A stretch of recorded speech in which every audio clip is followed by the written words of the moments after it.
ચાલો મિત્રો, વાનેચા ફેમિલી વોકમાં આપનું હાર્દિક સ્વાગત છે। આજે આપણે સરસ મજાની રેસીપી બનાવવાની છે મિત્રો। તો ચાલો તમે રેસીપી જોવા માટે તૈયાર થઈ જાઓ।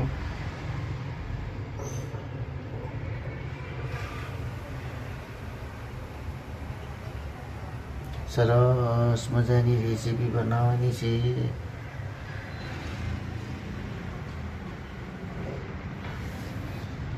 જે રેસીપી બનાવવાની છે મિત્રો, તેનું નામ છે સરસ મજાની આજે આપણે ચટણી બનાવવાની છે। તેનું મટીરિયલ હું તમને બતાવીશ। જો તમે આવી ચટણી બનાવશો તો અઠવાડિયા સુધી તમારે સારી રહેશે અને શાકની પણ જરૂર પડતી નથી મિત્રો। ભાખરી સાથે, બાજરીના રોટલા સાથે કે સવારે નાસ્તામાં પણ જો તમે રોટલી કે ભાખરી ખાતા હોય તો તેની સાથે ખાવાની ખૂબ જ મજા આવશે મિત્રો। તો ચાલો આજે હું તમને લસણ તેમજ કોથમીર, ટામેટું, લસણ અને શિંગદાણાની સરસ મજાની કોથમીરથી અંદર ઉમેરીને સરસ મજાની ચટણી બનાવવાની છે મિત્રો।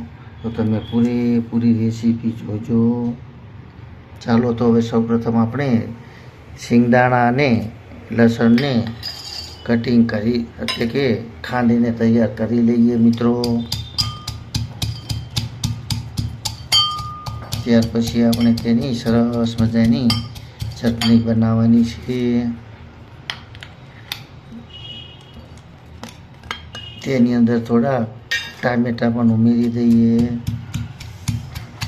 જો તમે એવી ચટણી બનાવશો તો શાકની પણ જરૂર નહીં પડે, ખાવાની ખૂબ જ મજા આવશે મિત્રો। એકવાર ચોક્કસથી ટ્રાય કરજો। તેમાં થોડું ધાણા જીરું, તીખું મરચું, લાલ મરચું, ધાણા જીરું વગેરે અંદર ઉમેરવાનું છે મિત્રો।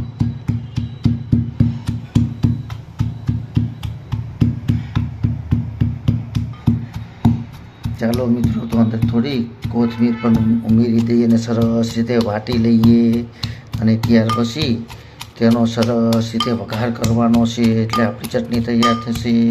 તમે પૂરેપૂરી રેસીપી જોઈને આવી ચટણી ચોક્કસથી બનાવજો મિત્રો।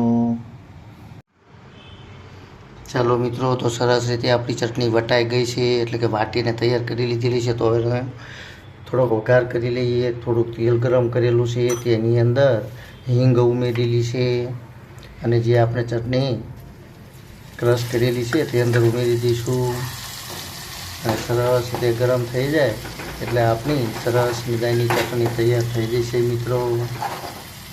એકવાર ચોક્કસથી તમે એ ચટણી બનાવજો, બહુ સ્વાદિષ્ટ બનતી હોય છે।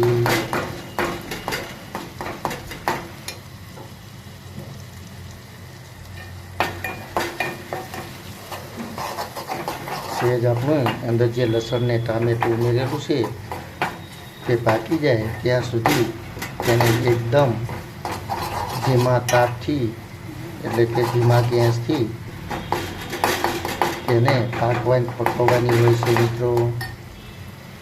તો ચાલો મિત્રો, 2 કે 3 મિનિટની અંદર જ આપણી આ ચટણી તૈયાર થઈ જશે।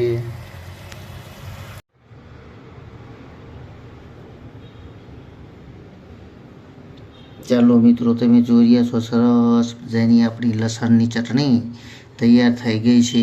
જોતાં જ મોઢામાં પાણી આવી જાય તેવી સ્વાદિષ્ટ અને સરસ મજાની લસણની ચટણી જો તમે એવી રીતે બનાવશો તો અઠવાડિયા સુધી તેને સાચવી શકાય છે। તેમજ તેને નાસ્તામાં કે કોઈ વખત તમે જમવા બેસો ત્યારે તેની સાથે ખાવાની ખૂબ જ મજા આવશે મિત્રો। અને આ ચટણી બનાવવાની ખાસ ખાસિયત એ છે મિત્રો કે તેની અંદર લસણ આ રીતે થોડું આ રીતે જ વાટવાનું હોય છે એટલે કે ઝીણું વાટવાનું હોય છે। હાવ ભૂકો કરવાનો નથી કે એટલે કે હાવ ક્રશ કરવાનું નથી મિત્રો। તમે જોઈ રહ્યા છો તેવી છે જો ટુકડી લસણની કટિંગ કરશો તો ખાવાની ખૂબ જ મજા આવશે। તો ચાલો મિત્રો, તમે જોઈ રહ્યા છો સરસ એવી આપણી આ ચટણી તૈયાર છે. તમે એકવાર ચોક્કસ ટ્રાય કરજો, ખાવાની ખૂબ જ મજા આવશે. તમને જો મારી આ રેસીપી પસંદ આવી હોય તો મિત્રો ચોક્કસથી લાઈક, શેર અને સબસ્ક્રાઈબ કરજો મિત્રો. જય યોગેશ્વર ભગવાન, જય માતાજી.